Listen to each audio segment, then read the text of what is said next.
thanks so much for the nice introduction. Yes, we have been working together, teaching these classes and providing free education to board members for a really long time. I think it might be over 15 years. Well, I just want to welcome everybody here today. We have 115 people joining us right now on Zoom, which is amazing. Thank you so much for being here today to learn more about HOA finances. Today's class is going to be a one-stop shop to learn about HOA condo budgets, reserve studies, how to read financials, board member financial responsibilities, just including just general board members and also the treasurer.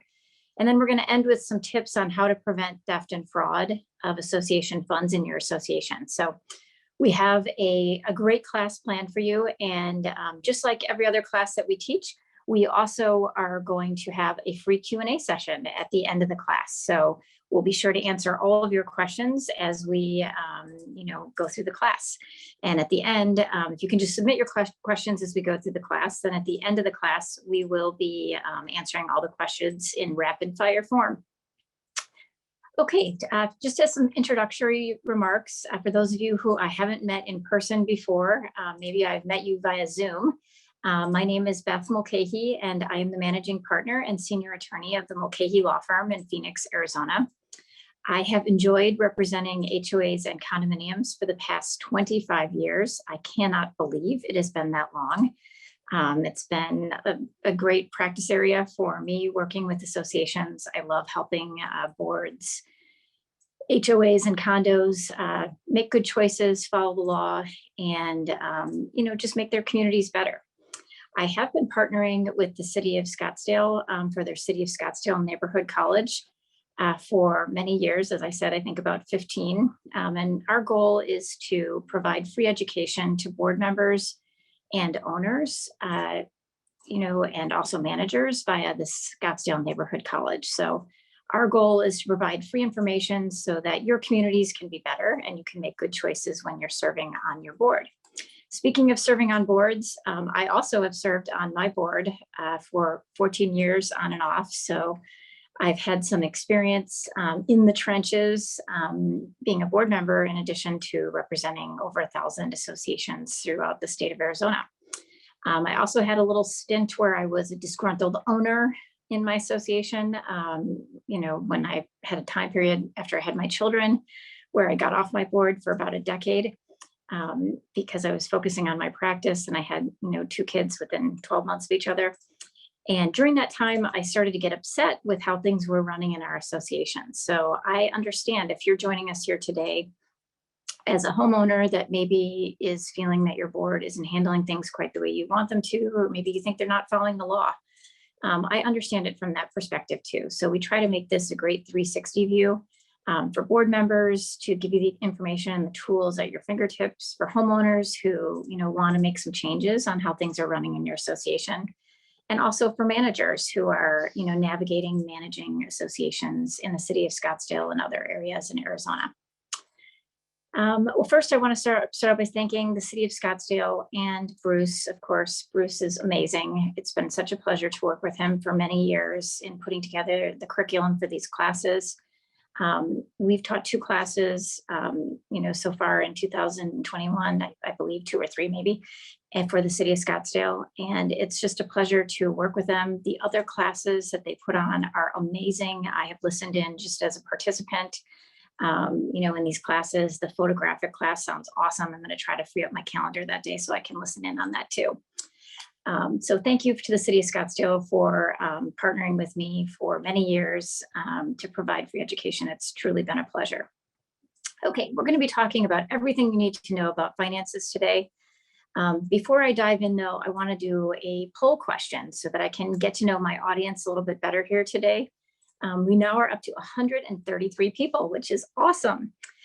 So poll question number 1 is, let us know your current role in your community. Are you a board member, a community manager, interested homeowner, or other? And we're going to be putting up those results. Okay, great. We have 60% of you are on your board. We have 4% are managers, 35% are interested homeowners, and 1% is other. So great, welcome. We have a really good diverse crowd today for this class, so that's awesome. Throughout this presentation, I'm going to be asking some poll questions just so I can get feedback from you. And don't forget, you can be asking questions in the Zoom Q&A box as the seminar progresses today, and then I'll be answering all those questions at the end. So if you think of a question as we're going through the presentation, just pop it right into the Q&A box, and then I'll be sure to start out with those questions as they come in the order that they come in after we finish our presentation. Okay, thank you for participating in that poll because it helps me tailor the class best to who's in our audience today. Let's start out with what's going on in the Arizona Legislature. So our legislature started their session on January 10th.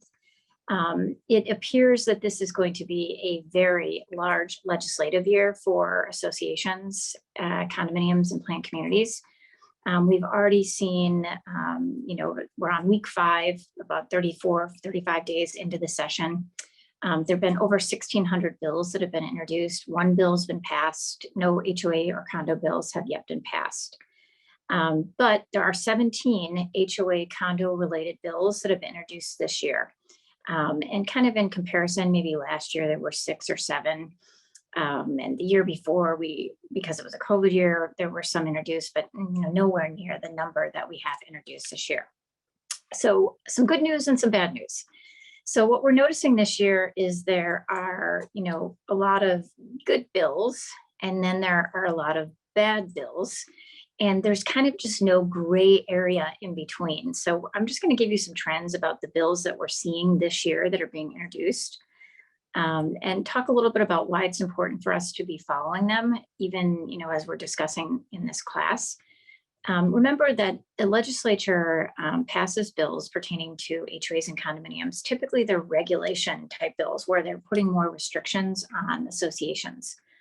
And when that occurs, obviously, the volunteer board members have additional requirements that they need to follow in order to be in compliance with the law. So when we see a really bad bill coming, into the legislature and being debated and potentially voted on, it's really important that we make everybody who lives in an HOA or condo aware of what this bill means and how it might impact your finances. Some of the bills, there was a bill passed a couple of years ago that added, up to $15,000 in additional charges to owners because the association was required to provide a statement of account to every owner every month, even the owners that were current on the payment of their assessments. And so what we try to do by monitoring this legislation is just make you aware that there are some bills, that have been introduced by the legislature.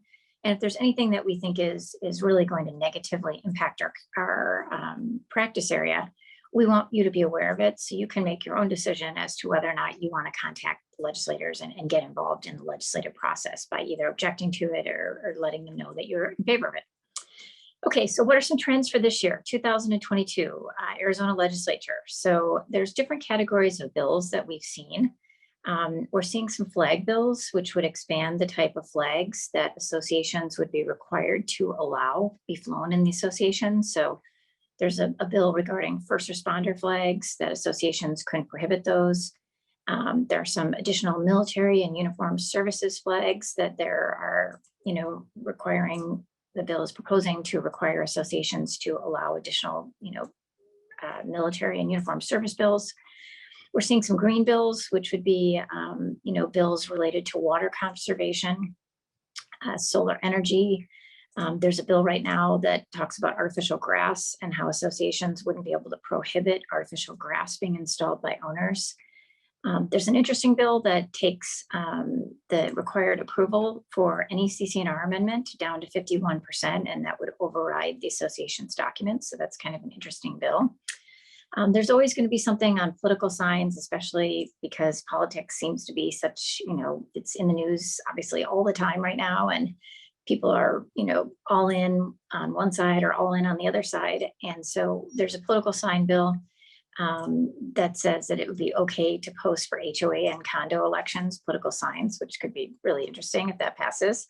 Also, there's a peaceful assembly bill that would allow residents to peacefully assemble in your association common areas to talk about state, national, local political issues or even HOA condo issues. So, but that's one to watch for sure. There also are some revamping of the lien statute, the ability of the association to lien. They're expanding it to allow us to lien for unpaid interest on assessments, which is kind of unusual and new. And they also, a bad part of this bill would be that they're taking away, there's a provision right now under the law in the Condominium Act and the Planned Communities Act that does not make the HOA lien subject to the homestead exemption. And so owners, when we're foreclosing on an assessment lien in a condo or planned community, the owner can't claim, that they're protected by the homestead exemption. Well, they're trying to take that away this year, and that would definitely negatively impact associations because what would happen is, the owners would have additional protections so that that foreclosure lien that we have, we wouldn't be able to use it as often because homeowners would be protected up to the statutory amount. There also are some bills this year that talk about elimination of that statement account bill that I talked about that was passed maybe 2 or 3 years ago. And so that would be, eliminated. That would be cost saving. That would be a good thing for associations. And then there's another bill that says associations don't have to wait 30 days to turn over a file to their attorney for unpaid assessments. So it's a big legislative year would be the point that I would like to make. And our firm is posting an updated summary every week that the legislature is in session. And you can find that on our webpage for our firm at mulcahylawfirm.com. I believe we've also already shared it with you on Zoom. And so if you're interested in getting a copy of it, every week we post the update. So continue to follow that. We think that the legislature, because they have so many bills and because the past 2 years kind of been unusual in the legislature due to COVID and the COVID pandemic and some budgetary challenges, that we think this year the session is for sure going to go all the way through to June. And so likely at the end of June will be when the session ends, we'll be giving you a full summary of what bills actually do pass this year. And we'll continue to update you if any really bad bills are getting close to a vote in either the House or the Senate so that you can make a decision on how you want to respond on it or not respond at all. Okay, let's switch gears and talk a little bit about financial responsibilities for treasurer and the board of directors in general. I'm going to ask you a poll question because I'm interested to find out if you're serving on your board. So 60% of you on this call are going to answer this poll question. How much time each month do you spend reviewing the association's financials? So bank statements, balance sheet, and year-to-date budget. So, there's different options. It would be like no time at all, 5 minutes, 30 minutes, more than an hour, or you don't know. I'm just curious on this because I think there's a misperception as to how much time you actually need to spend. And I know some people don't spend any time on it. So I want to caution you about that too. So be honest. Okay, here we go. 3% say no time. 16% say 5 minutes. 26% say 30 minutes. 50% say more than an hour. And 5% say I don't know. Okay, so that's kind of a good a good analysis in terms of how much time we're spending on it. I'm surprised actually that, so many of you spend an hour or more on looking at the financials each month. So that's great. I'm going to give you some tips as we progress through this class today on about how much time the treasurer should spend each month, and then also how much time just general board members who aren't an officer should be spending just sifting through the financials. Okay, let's talk a little bit about the basics on financials. So remember that the board of directors of your association is overseeing what is probably the largest asset an association member has, their home. And this is why the owners want the association to be run like a business and the board members to conduct themselves in a professional and business-like manner. And so remember that board members and board of directors and officers of your association are responsible for adhering to a budget, creating a budget for your association, and then adhering to it, having a reserve study completed, and having adequate funds to fund the reserve if the board so chooses, or if it's required by the documents. I mean, of course, it's best practices to have a reserve fund and to have a reserve study, but it's not required under the law in Arizona. And we'll talk about that in a few minutes when we talk more about reserve studies. Another responsibility for the board is having the financial records audited, reviewed, or having a compilation done every year, as stated in the Condominium Act or the Planned Communities Act. So you are required to have an audit, review, or compilation. The audit needs to be done by a CPA only if your bylaws require that the audit is done by a CPA. You also have to have adequate insurance in place if you're serving on your board. Probably the most important insurance from the board of directors perspective in protecting themselves personally is having D&O coverage, directors and officers insurance. But there also are other additional insurances that your association should have, such as general liability insurance. Your condominium, you're going to have insurance on the common area buildings, possibly, on the units up to the amount of the insurable value of the building. You're also going to have a Fidelity bond, typically, that protects the association in the event that there's any sort of fraud or embezzlement of association funds. Another requirement is to file state and federal taxes annually. And if you're a planned community, you have to pay property taxes on your common areas in a timely manner. So you have a tax obligation if you're an association. State and federal taxes need to be filed. But the due date for those are March 15th. So that's coming up here very soon. And typically either your management company or your CPA will help you file that very simple tax return, and typically because you're a nonprofit corporation, there's not going to be any money owed. There's just a small fee that's usually paid each year.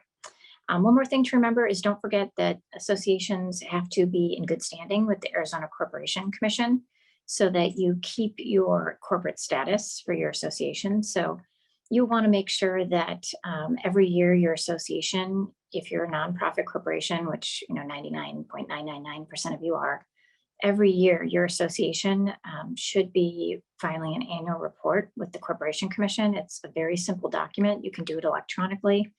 And that keeps you in good standing with the Corporation Commission and keeps that corporate shield around your association and your board of directors, so that if you're sued, nobody's individual assets are, potentially subject to being seized.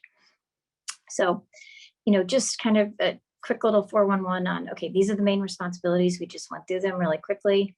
You're responsible as a board member to prepare a budget and adhere to it. Have a reserve study completed, or have a reserve fund. Remember, it's not the law in Arizona, but it's best practices. Having your financial records audited, reviewed, or having a compilation done. Having the required insurances, filing state and federal taxes annually. If you're a planned community, paying your property taxes on your common areas. And then last but not least, filing that annual report every year for your association with the Arizona Corporation Commission. So that's just a really good, from 30,000 feet, that's a really good summary of the financial responsibilities that your board should be looking at. Okay, let's talk about, on more of a monthly basis, what are some important things that your association should be doing.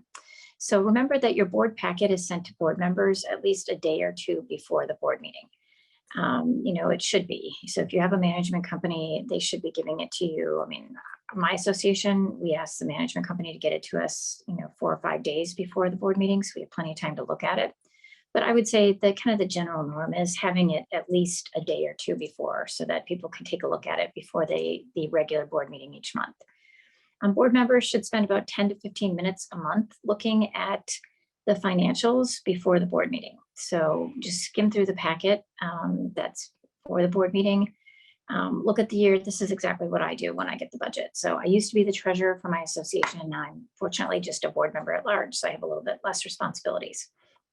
But what I do when I get the board packet is I open it up, I look at the year-to-date budget. That's typically one of the first things that's in there, and I check to see, well, how are we doing? I mean, of course, we're only in February now, and but so there's only really 2 months, of maybe 1 month of numbers for January. And, I look to see, are there any variances? Are we over or under budget on anything? Is there a good explanation as to why we're over or under budget on it? If I don't understand that fully, I ask our manager to explain it to us, or the treasurer. I looked through the bank statements, and some of the things that I'm looking for on the bank statements are the numbers similar to what they were last month if we didn't have any large expenditures. I make sure that there aren't like any overdraft charges or anything weird on there, like wire transfers out. All of those would be listed on the bank statement. I look for any missing pages too to see if, maybe the bank statement isn't being given to us in its full form. I look at any CD statements for certificates of deposit to see when those CDs are expiring. I look at the reserve account bank statements if we have any. I check the balance sheet every month, and that's the assets and liabilities. And we're going to talk about that in a minute. I look at what our total assets are. And I kind of have a general knowledge in my head. Okay, we have about $2.1 million, and I look to see that number going up unless we've had any large expenditures on our balance sheet. I look at the delinquency list because I want to see if there's any owner that's more than 60 days past due. I want to make sure that we're taking action so that that account doesn't get really delinquent, because the longer we allow delinquency to exist, the harder it is for us to collect. So, I'm usually thinking at 60 days, this property needs to be liened and sent to the attorney. And then also if there's an attorney status report on the delinquencies, I skim through that to see if there's going to be any questions or if they're going to need direction that we're going to need to vote on at the board meeting. So although it looks like it takes a long time to go through that, it really is only 10 to 15 minutes. I mean, I basically just skim it. And usually the total number of pages that deal with the financials is like maybe 10 to 15 pages. So I usually can get through it pretty quickly. And so if you're, a board member, that's kind of what I would say, just skim through it quickly. If you're the treasurer, you're going to need to be looking at things a little bit more carefully. I would suggest before the meeting, you should spend somewhere between 30, 45 to 60 minutes, kind of thinking about the direction of the association, on the budget, if there's any variances, really being able to explain those to any other board members. Maybe when you're giving your presentation as the treasurer, at the board meeting, you'll want to kind of pre-think what you want to say. Like when I was the treasurer, I used to just do like some handwritten bullet points on comments that I wanted to make to our board at the board meeting. And so you're going to have a little bit more prep time, like the president would have a little more prep time for the regular board meeting each month. Okay, let's do a little poll question. So I make sure everybody's still awake here. Gosh, we're up to 143 people. That is amazing. Thank you so much for being here today. Okay, our third poll question. I'm going to find out if you think there's a legal requirement for the association's treasurer to have a financial background. So answer that either yes, no, or I don't know. So is there any sort of a legal requirement for the treasurer to have a financial background?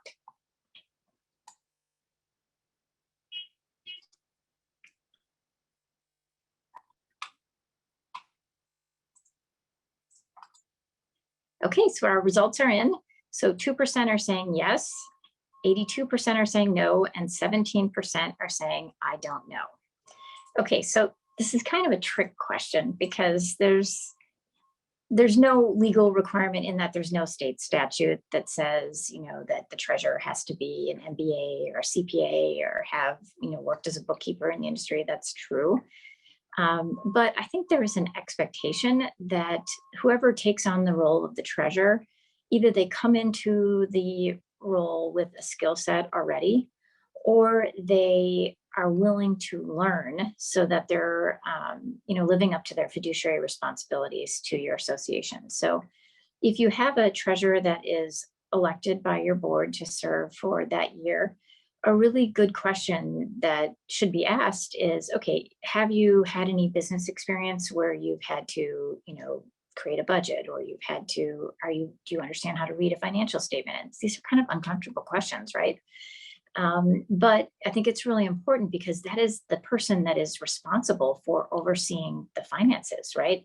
And we want to make sure that if they don't have a high comfort level on it, and if it's just being given to them because no one else wants it, that they should at least watch this video and learn a little bit more about what some of the things are they should be doing each month to make sure that they're adequately protecting the association and living up to their fiduciary responsibilities to the association. So let's do a little quick background on what is the treasurer typically responsible for. You're going to want to look to your association's bylaws because every set of bylaws has a different requirements for the treasurer. But I would say in general, they're all about similar type things. Sometimes you may have some that don't list as many requirements, but generally they're responsible for overseeing the finances of the association. That would be just the general analysis of it. But the treasurer is ultimately responsible for the budget being drafted and reviewed and presented to your board each year. That's usually done in, August, September, October, November. You should for sure see a draft of the budget by November each year. And then with the expectation that you're going to vote on it, in October, November, December to approve it for the upcoming year. Sometimes that budget is delegated to a management company to do the first draft, and typically the management company and the treasurer will maybe, communicate, and then the treasurer and the management company will bring it to the meeting to discuss. So it doesn't solely fall on the treasurer. Typically the management company will help put that together. If anyone on this call is a self-managed association and you don't have that support of having a management company to help you, we have a draft budget in an Excel spreadsheet that I would be happy to share with you. And that might help you, with the budget preparation for your association each year. And it automatically computes the numbers. We put all the formulas in already. So that could be a great resource for you if you're self-managed. So you're welcome to reach out to me. Just email me at bmulcahy@mulcahylawfirm.com, and I'm happy to give that to you at no charge. So after the budget's prepared, the board typically will review the budget at an open board meeting. It's not a closed board meeting topic. It's not an executive session topic. This is open meeting always for discussions regarding the finances and also regarding the budget. Some tips would be each month, your board should just do a heightened review and give a treasurer's report at the meeting. And you should talk a little bit about the budget. Like, where are we in 2022? I mean, it's only been 1 month, but as you get deeper and deeper into 2022, you're going to start to see some variances. And you are, as a treasurer, you really need to be thinking, okay, if we're like 80% over budget on water or, something else, how are we going to make up that difference by cutting in other areas? So you got to be strategic when you're the treasurer, because that budget needs to balance at the end of the year. Because we only get a certain amount of money in each year from our assessment revenue or assessment income, and we spend that every penny. That's why we're nonprofit corporations. So we don't want to be short on money in December. And so it's really important that we're being strategic and thinking about, okay, if we're over budget, how are we going to make that up this year? It's very important that the treasurer fully understand how to read a balance sheet. And we have a great little summary that we're going to be giving you in this the Zoom call here. And it's a link to a really good summary. But basically, need to know what to look for when reviewing the balance sheet for your association. Familiarize yourself with the basic accounting terminology. So assets are going to be the positive, valuable things about your business. The liabilities are going to be the negative things about your business. So the money that you owe. So the equity is the monetary value of the business. Understanding the difference between positive and negative equity is important. We want to make sure that the assets on the balance sheet are equal to the liabilities and the equity. And we want to make sure that you have positive equity, retained earnings. And if you see that you have negative equity on the balance sheet, you really need to be discussing it with your property manager, your attorney, or your CPA, because that is not healthy for your association. You're not going to have the funds to pay, the bills that you have coming into your association. And so basically the balance sheet is like a 2-minute read, if that, maybe a 1-minute read. You look at it, you look at the top, or it's going to be the assets. And that's going to be, if you look at the total on that, I always circle it when I'm, at a meeting, that's the total amount of money that we have for our community. And then we look at the liabilities and the equity, and we want to make sure that the numbers balance out on that balance sheet. And so again, take a look at the good summary that we have on Zoom that we're giving you if you want to do a deep dive or you want more information on that. One thing I want to mention is sometimes I hear from boards that their manager is really delinquent behind in having the financials to your community. And maybe you're a year, or, a month or 2 or 3 months or 4 months or 6 months behind. That is not acceptable. Every month you should be seeing the financials for your association, whether you're meeting every month as a board or not. Those need to be prepared. And if they're not being prepared, you really need to reach out to your trusted advisors, whether it's your attorney or your CPA, to talk about what, possibly it could be a warning sign that there is some impropriety going on, or if there's a problem with the management company, maybe they've got a lot of turnover or something, that's never good. And so you want to hop right on that. That's not acceptable. And you want to make sure that those financials are being prepared every month for your community. Okay, let's switch gears and talk a little bit about condo budgets again. In addition to the balance sheet, you're going to be looking at that year-to-date budget every month, and it's divided up into line items for your association. Let's talk a little bit about when you're creating it. So this summer or late fall, when you're creating your budget for 2023, we have a really great cheat sheet that will assist you as you're doing this. It's called Budgeting for Community Associations. And remember that, keep that in your back pocket for when you're creating your budget for 2023, because it has some really great tips on how you can effectively prepare a budget. So basically, just as a baseline, a budget is an itemized summary of the anticipated income that you're going to be getting from your association. Mostly it's going to be from assessments or dues payments by owners, and then the expenses that you pay each year. So at the top of the budget, you're going to have, okay, this is how much money we have coming in as income for our corporation. And then after the income, there's a listing of all the proposed expenses that your association has. And basically you have to balance that budget, right? It's just like we do in our personal life. We get our paycheck, right? And then we have all of our expenses, and you want to make sure that you have enough money at the end of each month. So most community association documents require that the board adopt a budget each fiscal year. Most associations' fiscal year is the calendar year, so you need to adopt that by December 31st for the year that's upcoming. Like I said, the board typically is working on this budget in the summer or early fall. A good goal for your association, in my opinion, would be to have that budget approved by your board by November or December 2022 this year. So that you can provide notice to your members of any assessment increases that you may be having, or mail out coupon books, or however you notify your members of the assessment increase or whether it's going to stay the same. Remember, if you are increasing your assessment, that's something, so when you're doing the budget, you're going to be, determining, do we have enough income coming in for the increases that we're seeing from our vendors and some of the services that are provided to the association? So if you're noticing that you don't have enough income coming in by keeping the assessment the same rate as it was the prior year, you need to think about, okay, how can we increase the assessment? And this is really, it's a board decision. You're going to need to be discussing this as a board. If it's determined that you need an increase, you want to look at your CC&Rs for your association, your declaration of covenants, conditions, and restrictions. And you're going to want to see if how much percentage the association can raise the assessment without getting a vote of the membership. So, so you're going to have to look at, okay, our budget requires us to increase it by, let's say, 10% in order to meet our expenses. So we're going to have to increase the 2023 assessment by 10%. And maybe your CC&Rs say something like you can only increase the consumer price index or 5%.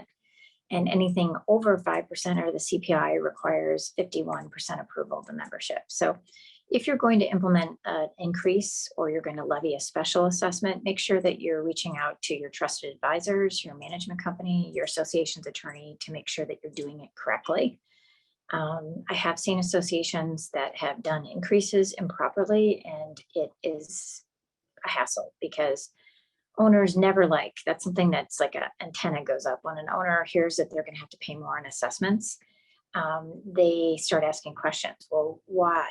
And did they do this properly? And so you want to make sure that we communicate to the owners the need, why we have to do this, and also that we're following your governing documents closely. So if any homeowner's upset about it and they try to challenge it, that we are in a strong defensible position if they challenge it. Let's see, anything else on that? I think that's pretty much it on the increases in the assessments. Make sure you give plenty of notice and communicate for sure why you're doing this as you're implementing the budget.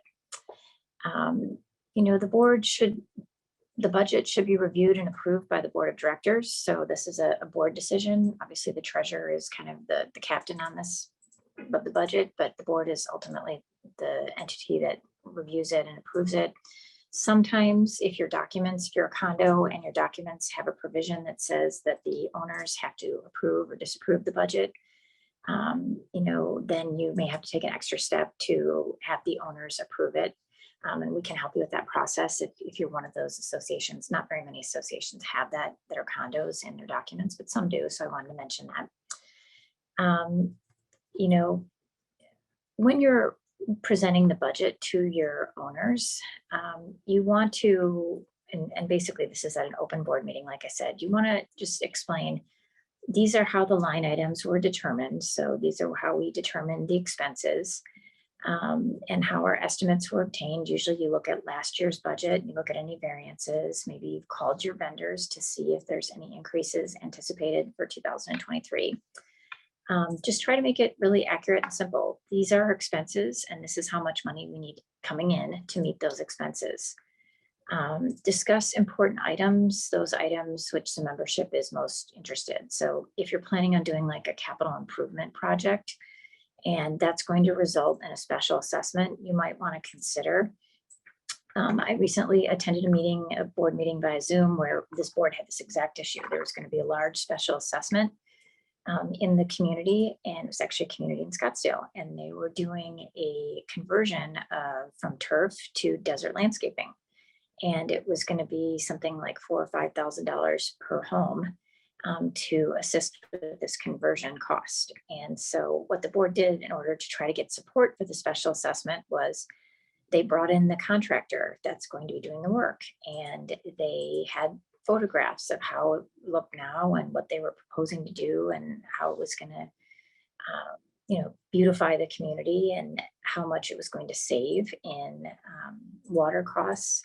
And there was a short presentation about some of the new water requirements that are going to be implemented in Arizona to minimize the use of water by commercial entities like our association. So they just gave a really good overview, and the special assessment passed that night because I think of the good communication from the owners.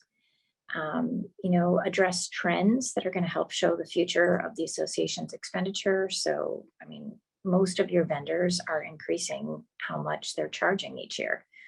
And so you can't expect as a board to keep that assessment rate for 15 years at the same rate, because you've seen 15 years of increases by your vendors. And they may be small increases, but really you should try to be doing a cost of living increase every year for your association's assessment rate so that you can meet any expenditures that are also being, you know, increased, any vendors that are increasing their charges. What you don't want to do is continue to operate, you know, with the numbers from, you know, 2003 income numbers. That's how much we were charging in 2003. And now we're 2022. And well, no wonder why the place is falling apart, right? Because we don't have money to, you know, we're paying the vendors for their increases and we don't have money to do any, you know, major repairs that are needed in our community. So these are just some things to think about. It's never a popular decision to have to increase the assessments, but you'll know you have to do it if you do a really good job on your budget preparation and you really analyze what are our expenses and what do we need to meet those expenses.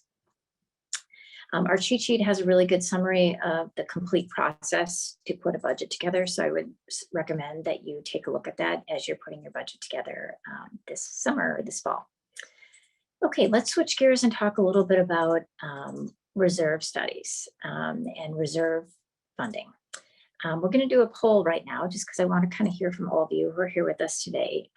Has your association, to the best of your knowledge, conducted a reserve study with using like an accredited reserve company to map out what your reserve should be. So if you know, can you fill out the poll? How many of you have your association has conducted a reserve study for your association? Okay, great. I'm so happy to see these results. So 71% of you have conducted a reserve study. 24% have not, and 5% say, I don't know.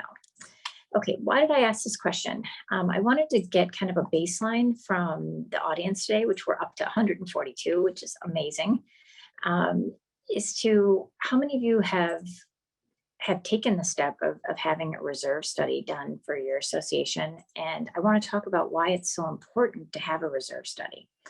So first, I just want to mention that our firm has a wonderful cheat sheet, which is a quick read, about a 3-minute read on reserve funds for community associations. We're going to be sharing it here on Zoom.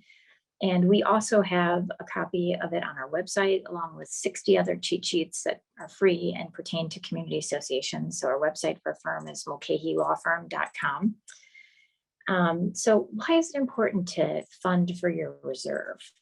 And what exactly is a reserve study? So reserve funding allows for an association to provide for the repair, maintenance, and replacement of the association's assets as the community ages. So it's a separate account typically, and maybe you have some of the money in CDs. Maybe you have it just in a general savings account for your association that's separate from your operating account.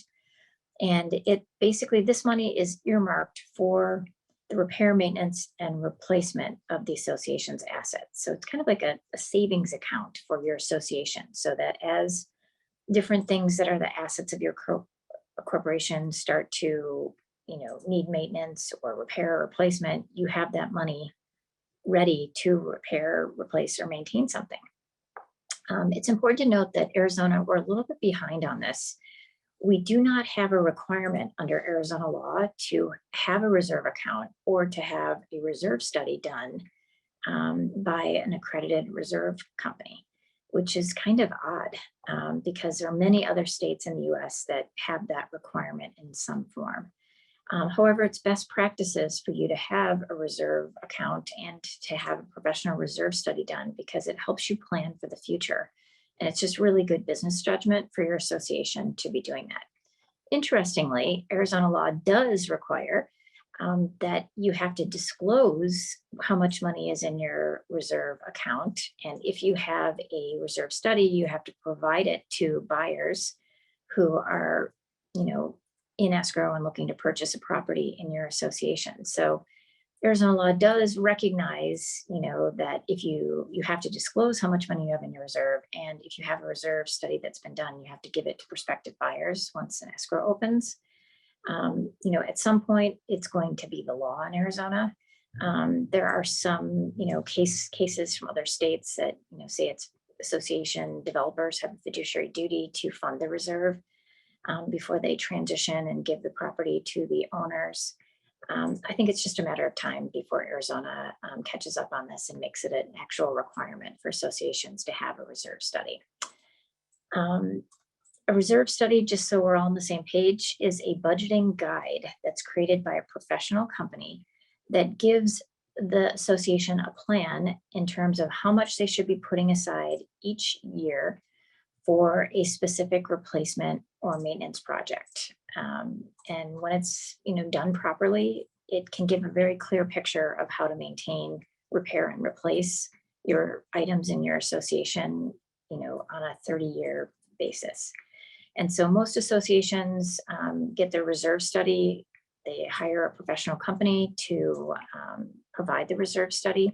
For those of you who said you don't have a reserve study, if you're interested in getting, like 3 names of referrals for companies that do reserve studies for associations in Arizona, you're welcome to email me at bmulcahy@mulcahylawfirm.com, and I can point you in the right direction with some names of, accredited companies that have been accredited by the Community Associations Institute, which is a national organization, and have the credentials to bid on a reserve study for your association. I'm happy to give you a link to CAI's webpage, which lists all of them, the ones that do it in Arizona. How often should you do it? our firm recommends either every 5 or 10 years, you should be getting your reserve study updated. How much do they usually cost for smaller associations? It could be anywhere from $500 to $800. So if your association's like 50 or fewer lots or units, if you're a really large association, like 3,000 plus, it could be in the $2,500 to $3,000 range. It really just depends on how many assets you have for your community and, you know, how large of an association you are. The larger you are, typically, the more common areas you have and the more amenities you have. One thing I would like to mention is that the reserve study should also be something that your board is looking at a couple times a year. Like, I know I'm just a board member right now at large for my community, but there are times where I pop that reserve study out, and I got to tell you, I love being on Zoom for the board meetings because I have everything at my fingertips. So like just recently, we were talking about replacing carpeting on the common areas in our association. And we had received feedback from the owners. We gave 3 samples that we liked, for the common areas. We gave owners an opportunity to take a look at it and comment on it. And a couple owners responded back that they didn't like the quality of the carpeting. And so while I'm listening to this on the Zoom meeting, I have the reserve study saved on my computer. So I popped it up and I looked at how much the reserve had allocated for the carpeting, and it was like $150,000.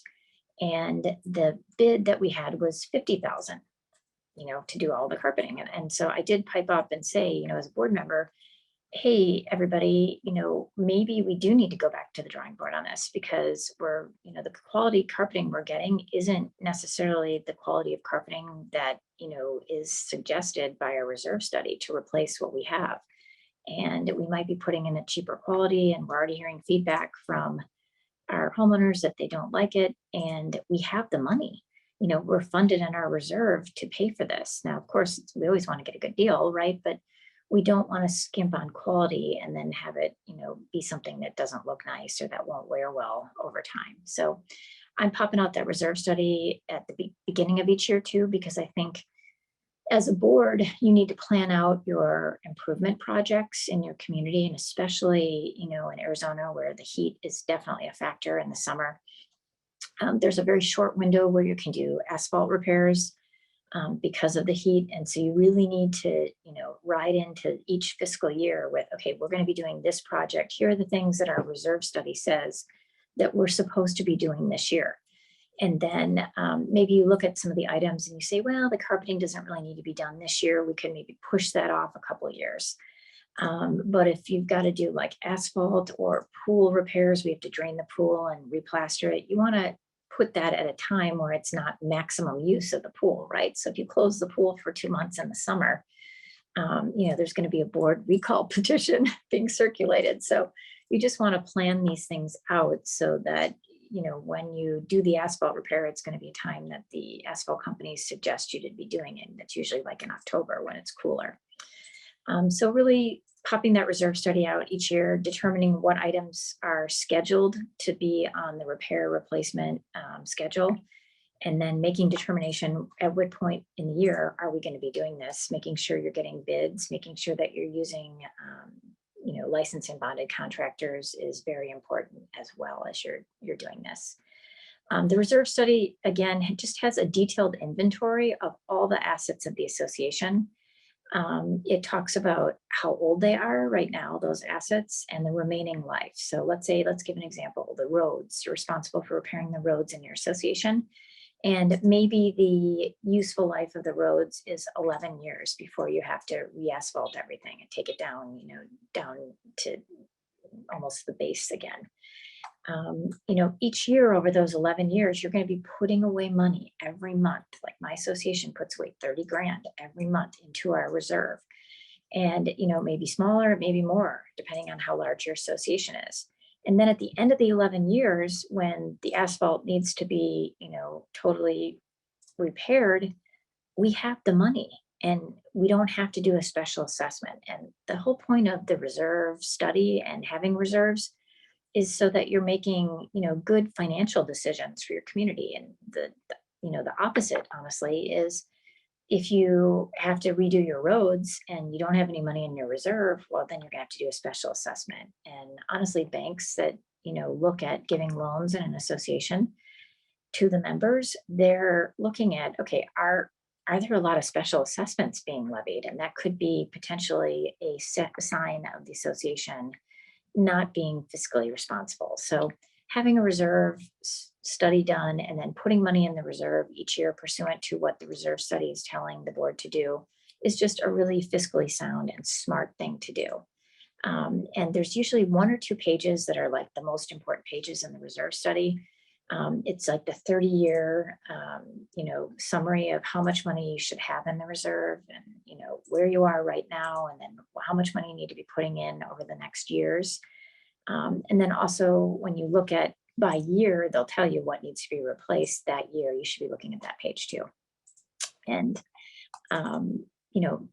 again, important reasons for establishing, the reserve is that, it shows that you're fiscally responsible. It shows that you have a maintenance schedule for your community. It shows that you're saving for the maintenance and that there's not going to be special assessments, which associations, members genuinely appreciate. Okay, let's switch gears here now and let's talk a little. We already talked about how much a reserve study costs. So I think we covered that. And really our next subject that we're just going to segue right into, since we have, kind of covered reserve studies extensively, is a subject that's kind of sticky. Like whenever I teach a class that is just on, fraud or embezzlement in associations, people always, I hate to have that be the only topic because it's scary. No one wants to talk about fraud and embezzlement in an HOA.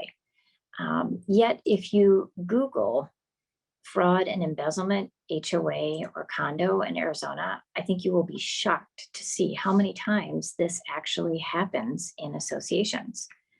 And over 25 years of practicing law representing associations, I have unfortunately seen a number of instances where either management companies have had employees that have stolen money. I've seen principals of management companies stolen money from associations. I've seen board members misappropriating funds. And so I think, this is a very important topic. This happens. It's scary. We don't ever want to be thinking about it. It's, you worry about it if you're on the board. You worry that, oh my gosh, what if this happens while I'm on the board? So what I want to do is I want to just give you some examples of, what does misappropriation of funds look like so that you can have your antennas ready and up if you see it on your financials. I want to give you some warning signs of what potential fraud can look like. And I want to give you some suggestions on how to prevent theft and fraud of association funds. Before I do that, I want to just mention, briefly at the beginning of this seminar, I talked a little bit about a time in my association where I was a disgruntled owner, right? And that I was unhappy with how things were running. So I was on my board and then I was off my board for about a decade. And then I came back on and to serve on my board again in 2016. So I want to just give you a little story because I think it's important for you to hear like real life things that happen in associations so that you can better understand what a nightmare it is to go through fraud and embezzlement as an association. So I, of course, as an attorney have seen, I'm hearing about associations going through fraud and embezzlement in their communities. And basically, I had limited involvement as the attorney because the board would come and talk with me about it. I would say, get a forensic accountant in to help your association determine if there actually has been fraud. We would be contacting the insurance company and, maybe I would be involved kind of, on the outer circles of the problem, but I wasn't like living it day in and day out. Well, I can tell you that during that time that I was off my board, the manager at our association, and this is all public records, so I can talk about this, embezzled like over $500,000 from, the community that I lived in. And, all the warning signs were there. I wasn't on the board anymore, but when I got off the board after I had my kids, we had like almost $3 million in our reserve fund. And over that 10-year period, we were down to like our last 400,000. And we have a significant number of common area assets that we are required to maintain. And although I stopped going to board meetings because I wasn't on the board and I was busy with my law practice and raising my children, I started to ask some questions when things were falling apart and, there were problems. And so, in my association, I started asking, I wanted a copy of the insurance policy for, our common areas. Honestly, because I was thinking about suing the association. I want to know how much D&O insurance the association had. And, as an attorney that practices in this area, I really did not want to be suing my association. I don't think that's good for business, frankly. But I was trying to push the buttons to get the board to like wake up and be like, okay, there's a problem here. I never in a million years thought that there was embezzlement. Truly, I didn't. I just thought that there was just a mismanagement on the part of the board. So I started asking a lot of questions. I wanted to see the insurance policy. I was asking, for bank statements, and I kept getting walls were being put up, like they weren't getting me the information, or they got me an insurance policy, but it was from 3 years ago. So it wasn't the current one. And so I really started to put some more pressure. There was another issue, a violation that I'm not going to go into that I was also concerned about, but I was starting to put pressure on the board to give me information. Well, the next thing I heard, the manager just straight up quit. And they brought in a new manager. And then the treasurer of our association, who was a very wonderful person, but was in his 90s, he had a health issue and he got off the board. So the board came to me and said, would you be willing to come on the board and be the treasurer? So, I said, sure, I'd be happy to do that. So my first 2 months on the board went something like this. The manager would call me in the morning and be like, we don't have enough money to pay the electric bill. What? It was like this every day of the first 2 months of me being the treasurer. It was horrible. And so I started asking questions. We went to the bank and got prior year's bank statements. And sure enough, as we started going through, the old manager was gone. The new manager, obviously, was competent. She walked into a hornet's nest too. And, I started going through, I'm the new treasurer, and thank goodness, from 2014 to 2016, I went back to school on weekends and I got my master's in business. And so I was really sharp on my financial skills. So I kind of knew exactly what I was looking for as I was going through the financials. And so I got the first year of bank statements, and sure enough, right there, right in the bank statements, you could see the manager was transferring money into her personal account. She had bought a BMW and she had charged it to the association. She was paying her credit card bills on these. It was like a train wreck. I remember the night that I got the bank statements, my husband and kids went to bed at like 9, and my husband woke up at like 5 to go to work, and he walked into my office at home and he's like, "You're still up?" And I'm like, "Oh my gosh, yes, you can't believe this." I had like 3 different colored highlighters. And I was knee deep in looking at, oh my gosh, this is horrible. I don't know what we're going to do. So remember, I spent my whole career representing associations, and now I'm, the association that I live in and that I'm the treasurer for is now discovering that the former manager had, embezzled money. And so it was a difficult time. We didn't even have enough money to get a forensic accountant in. So we divided up the responsibilities between our board, and we were able to pinpoint pretty easily through the bank statements and through a couple other, she'd set up a satellite bank account that was called the Employee Holiday Fund. No pun intended, because that was her holiday fund. She was paying for her trip to Maui on that. But anyways, we got all the information together. It took us like 6 months to get it really tight, and we put it all in a binder, and we went to the police, and we brought all the information. The police sent us to the county prosecutor's office, and they investigated it for a year. It took a year for them to investigate it. And they came back and said, yep, there's fraud here and embezzlement, and the manager was arrested. And she ultimately ended up doing a plea deal.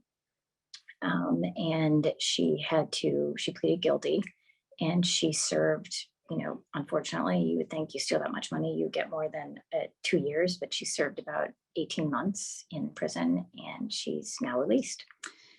But we have a couple of ways that we recoup the money, and this is important for you to know. I mean, obviously, I hadn't been this involved in it, but when it was my own association, it was like the money from our association. I took a very strong interest in making sure we were made whole on this. So we made claims. Well, first we got a restitution order. So if she ever gets a job in the future, she will have to pay back the association in full the amount that we were able to prove that she embezzled. And just so you know, she doesn't have a job. She ended up marrying the prison guard. So go figure. She's working the system in all ways. But she hasn't gotten a job yet. So we haven't gotten any money on the restitution order. But we did have other funds that we were able to proceed on collecting with. And those funds we made a claim against the banks because the banks never should have allowed her to set up that satellite bank account. They should never have allowed all those electronic transfers. She had forged the board members' names, allowing her to electronically transfer. We were able to prove that successfully. So banks gave us a large portion of our money back. We also made a claim on our Fidelity bond, which thank goodness was $1 million. And so we were made almost whole through going after the banks and making a claim on the Fidelity bond. So another reason, just from a practical standpoint, I mean, I know when you're looking at your policy renewals for your insurance, most policies, the Fidelity bond is typically part of your D&O insurance, and most policies say 50 grand. Is the kind of the standard coverage. You might want to just ask that question to your insurance company, like, well, how much would it be if we increase that to 100,000 or 250? And really a good pointer on that would be, how much money do you have in your general operating account at one time? Because typically your reserve account is that's going to be locked up, right? That's going to be in CDs, or that's going to be in, an account, hopefully in a savings account. If you have it in a savings account that's segregated, it's going to have multiple signatures. So you're going to need like a majority of the board to agree in writing to transfer money out of your reserve. That's an adequate protection that you would have in place. Or you have it in CDs, so the money's tied up for 3 years or whatever, based upon the interest rate that you're getting. So really you want to be looking at, if you've got all those protections in place, and making sure you've got them in an FDIC insured bank, and making sure that you don't have over the limits of the FDIC insurance rates. You want to spread the money out over multiple banks if you have a lot of money in your reserves, so that you're protected in the event that there's any sort of a problem with the banks. You want to make sure it's insured money. You want to just have as much in your Fidelity bond as you would have in your general operating account at the highest point each month. So you want to just kind of look at that and just make sure that you're covered on that. Okay, so let's talk about, I gave you my story. Our association, it took, 2016, we discovered all this. Like I said, she didn't go to the pokey until probably 2018. And we probably got our money back from the bank starting between 18 and 19. So it's a very long process. It was very stressful. I had multiple all-nighters for sure on that, but I will say that I'm really proud of how well our board worked through the challenge. I feel like everybody stepped up. We were very honest with our owners. We had a meeting and we told them exactly what happened. And surprisingly, the people, they rose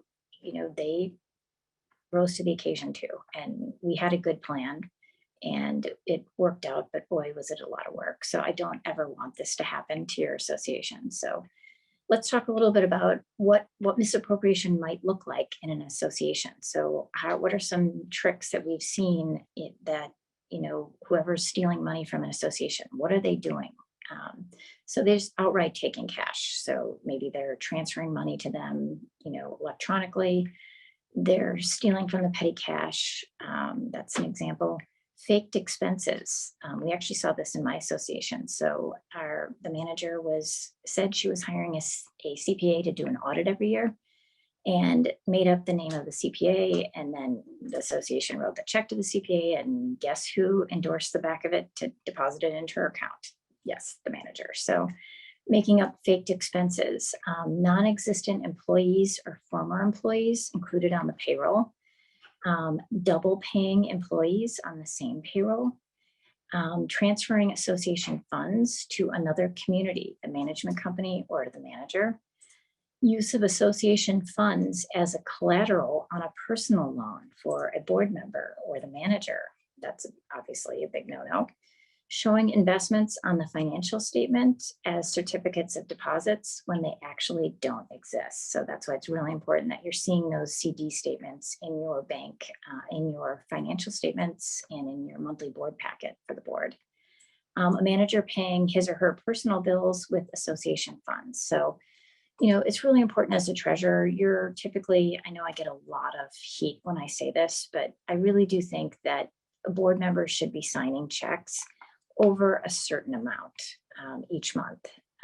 And so maybe it's a double signature for any checks that are over $1,000 or over $5,000 or over $2,500. You know the expenses of your association best.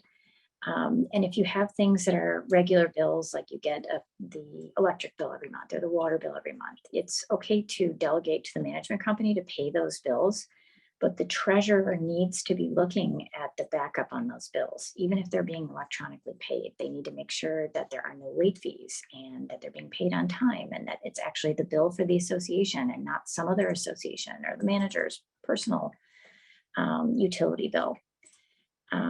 Let's see, what are some other warning signs of potential fraud that should just kind of make you nervous as a board member, and you should be thinking, hey, this doesn't seem right.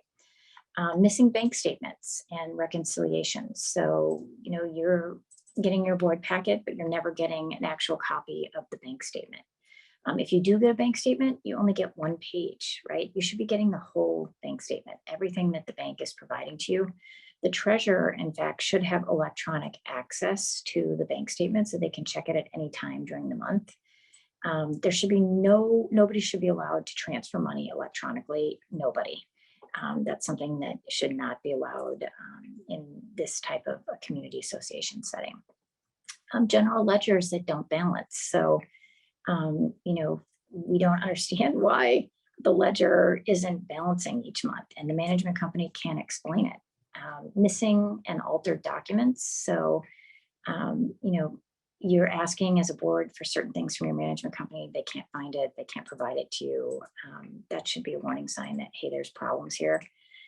It's okay to get a photocopy of your bank statements or other, bills from a vendor, but all the pages should be on there. It should be for the correct year and month. And if the president or the treasurer wants to see the actual original, the management company should be more than willing to provide that to you if it's available. Some bills now, just are all electronic, so they should be at least provided electronic access to your account if that's the case. Unexplained cash shortages. So a big warning sign should be, hey, we need to rob Peter to pay Paul. So we don't have enough money to pay the bills this month, so we're transferring money from our reserve to meet the expenditures that we have in our operating account. That should be a warning sign. NSF checks for your association. That should be a warning sign right there. You should never be writing bad checks to anyone. Unauthorized credits to receivable accounts, an increase in past due accounts. So sometimes what happens is you have a bunch of bills from vendors and the manager or the board member isn't paying them because they don't have the money, because they've been, taking the money for themselves personally. So we're behind on paying the electric bill, the water bill. We haven't paid the tree trimmer, and the trees were trimmed 6 months ago. So if you're getting notifications like that from your vendors, or you're seeing past due charges on bills, those are all warning signs. Duplicate payments to vendors, another very common trick, where they have you pay a bill twice to a vendor, and then they take the second check and they just do a restrictive endorsement on the back to make it payable to them. unexplained overdraft or other bank charges, unauthorized purchase transactions, and payments for unspecified services. So they just write checks to vendors, no explanation. You've never even heard of the vendor before. So all those are things that are of concern. Okay, so now that I've scared you completely, right? Let's talk about what you can do to protect yourself, the association, from theft and fraud. Okay, so we kind of touched on this a little bit before. Keep the records up to date. Make sure that you're getting up-to-date records on the financials from your management company. If you're self-managed, make sure that you are, the treasurer is providing a financial statement every month and giving copies of the records to everybody, so everybody has access to see how much money we have in the bank statements, etc. Make sure that that year-to-date budget is up to date, and we're seeing to make sure that we're on track on the budget every month when you're reviewing it at the board meeting. Assign control of all reserve funds to the entire board, not just one person. So we talked about this a little bit already. That reserve account should be protected. You can't take money out of the reserve without a resolution signed by a majority of the board.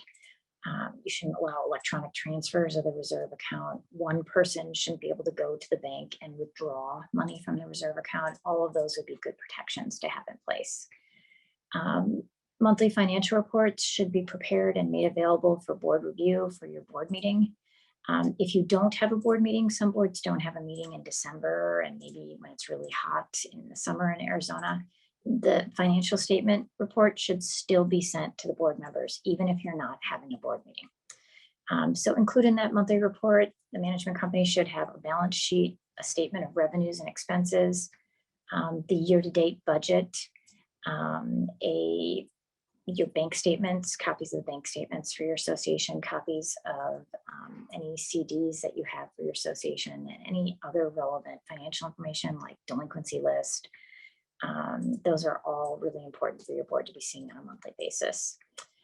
Having two signatures on a check for a pre-designated, any amounts that are over a pre-designated amount, I think is a good practice, because you've got two sets of eyes on your board reviewing those checks to make sure that the backup information is provided, and signing it, to make sure that it's a valid bill.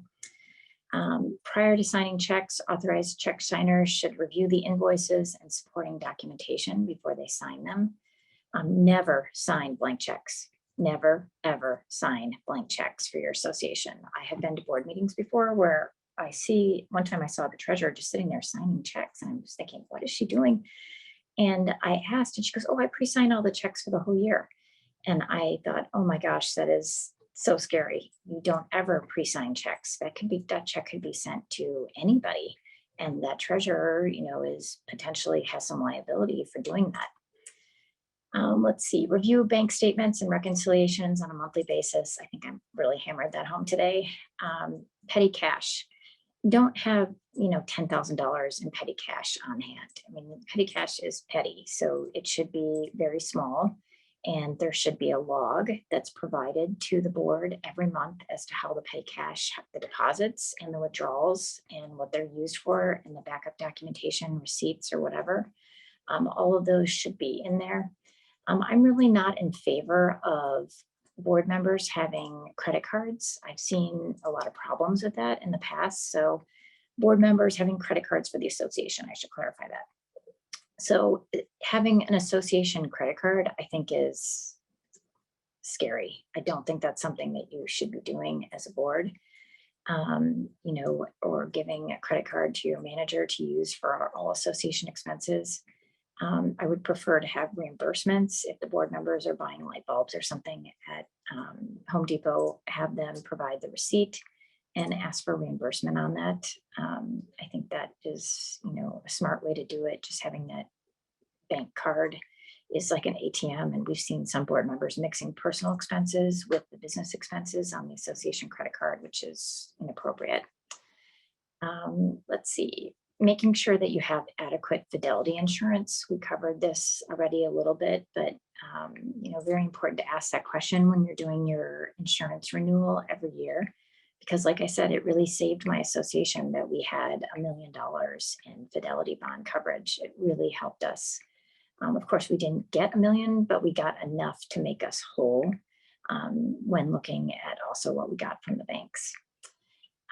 Remember that if something happens, like if we've gone through all these, warning signs, reach out to your trusted advisors if you see something that doesn't seem right. So two people that you can always trust to talk about these things are going to be your CPA and your attorney.